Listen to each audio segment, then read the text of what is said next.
वीरभद्रनगर zero cross येथे दीर्घकाळ प्रलंबित असलेल्या पाणी साचण्याच्या समस्येला दिलासा देण्यासाठी नवीन गटार व ड्रेनेज विकास प्रकल्पाचे उद्घाटन आमदार आसिफ उर्फ राजू सेठ यांच्या हस्ते करण्यात आले।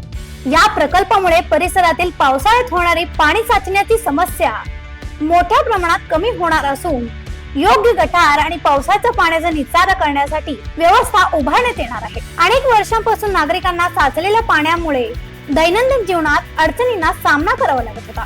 यावेळी बोलताना आमदार सेठ यांनी कामाची गुणवत्ता आणि वेळेत पूर्णता यावर भर देत सर्व भागातील नागरिक समस्या सोडवण्यास आपली बांधिलकी पुन्हा अधोरेखित केली आहे। स्थानिक नागरिकांनी या उपक्रमाबद्दल समाधान व्यक्त करत त्यांच्या दीर्घकालीन मागण्यांना प्रतिसाद दिल्याबद्दल आभार मानले। या प्रकल्पामुळे परिसरातील जीवनमान सुधारेल आणि पावसाळ्यातील समस्या कमी होतील अशी अपेक्षा त्यांनी व्यक्त केली आहे।